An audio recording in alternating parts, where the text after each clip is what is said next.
ভাবুন তো, এক শীতের সকালে হঠাৎ করে আপনার বাড়িতে গ্যাস নেই, বিদ্যুতের দাম দ্বিগুণ হয়ে গেছে, রাস্তায় মানুষ বিক্ষোভ করছে। কিন্তু সমস্যা আসল কারণ আপনার শহরে নয়, হাজার কিলোমিটার দূরে এক শক্তিধর দেশের হাতে। আজকের গল্প সেই অদৃশ্য শক্তি নিয়ে, প্রাকৃতিক সম্পদ যা কখনো জ্বালানি, কখনো খাবার, আর কখনো অস্ত্র হয়ে পাল্টে দেয় বিশ্ব রাজনীতি। রাশিয়ার গ্যাস যুদ্ধ। ইউরোপের প্রায় 40% গ্যাস আসে রাশিয়া থেকে। দীর্ঘদিন ধরে এটাই ছিল তাদের জীবনরেখা। কিন্তু 2022 সালে ইউক্রেন যুদ্ধ শুরু হতেই রাশিয়া সিদ্ধান্ত নেয় গ্যাস সরবরাহ কমিয়ে দিবে। একটি সিদ্ধান্তে কাঁপতে শুরু করে ইউরোপ। বিদ্যুতের দাম বেড়ে যায় 3 গুণ। অনেক দেশ বাধ্য হয় কারখানা বন্ধ করতে, আর ঘরোয়া মানুষের কাছে গরম রাখা হয়ে ওঠে বিলাসিতা। রাশিয়া এখানে প্রমাণ করে দিল প্রাকৃতিক গ্যাস শুধু অর্থনীতি নয়, এটি এক অদৃশ্য রাজনৈতিক অস্ত্র। সৌদি আরব ও ওপেকের তেলের খেলা। তেলের বাজার নিয়ন্ত্রণ করে ওপেক। উৎপাদন কমলেই দাম বেড়ে যায়, আর উৎপাদন বাড়লেই দাম পড়ে যায়। সৌদি আরব এখানে কেন্দ্রীয় ভূমিকা পালন করে। তাদের এক সিদ্ধান্তে কেঁপে ওঠে ওয়াশিংটন, বেইজিং কিংবা নিউ দিল্লি। অতীতেও বহুবার দেখা গেছে, যখন ওপেক উৎপাদন কমিয়েছে তখন তা সরাসরি প্রভাব ফেলেছে আমেরিকা ও ইউরোপের অর্থনীতিতে।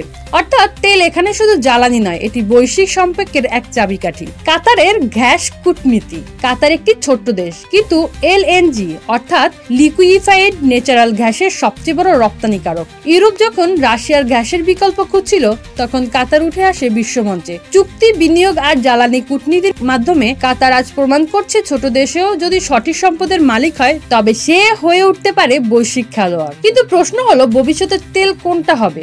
উত্তর হলো লিথিয়াম, কোবাল্ট আর বেয়ার অর্থ মিনারেল। কোবাল্ট আর বেয়ার আর্থ মিনারেল, এগুলো ছাড়া ব্যাটারি, স্মার্টফোন বা নবায়নযোগ্য শক্তি সম্ভব নয়। চীনের ইতিমধ্যে এসব খনিজের সরবরাহ চীনে আধিপত্য স্থাপন করছে। আফ্রিকায়, দক্ষিণ আমেরিকায় তারা বিনিয়োগ করছে, খনি কিনছে, কারখানা বানাচ্ছে। অন্যদিকে আমেরিকা আর ইউরোপ মরিয়া হয়ে উঠছে বিকল্প খুঁজতে। এভাবেই শুরু হচ্ছে নতুন সম্পদ যুদ্ধ, যা হয়তো আগামী কয়েক দশক বিশ্ব রাজনীতির মানচিত্র বদলে দিবে।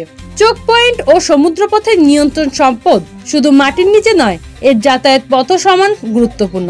হরমুজ প্রণালী দিয়ে বিশ্বের 1/3 তেল পরিবাহিত হয়। মালাক্কা প্রণালী এশিয়ার প্রাণ শক্তি।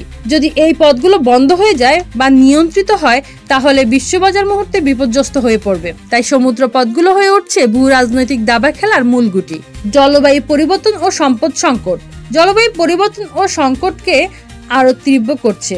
নদী শুকিয়ে যাচ্ছে, ফসল নষ্ট হচ্ছে, মানুষ বাধ্য হয়ে অভিবাসী হচ্ছে, আবার বরফ গলছে, আর্কটিকে উন্মুক্ত হচ্ছে নতুন খনিজ ভান্ডার আর বাণিজ্য পথ, যা নিয়ে প্রতিযোগিতায় নেমেছে আমেরিকা, রাশিয়া, চীন আর ইউরোপ। জলবায়ু তাই হয়ে উঠেছে সম্পদ রাজনীতির নতুন মঞ্চ। তাহলে স্পষ্ট, প্রাকৃতিক সম্পদ কেবল অর্থনীতি নয়, এটি আন্তর্জাতিক রাজনীতির মূল চালক। যে দেশ সম্পদ নিয়ন্ত্রণ করে, তার হাত থেকে প্রভাব ও ক্ষমতা, আর যে দেশ নির্ভরশীল, তাকে মানতে হয় বৈশ্বিক খেলোয়াড়ের শর্ত।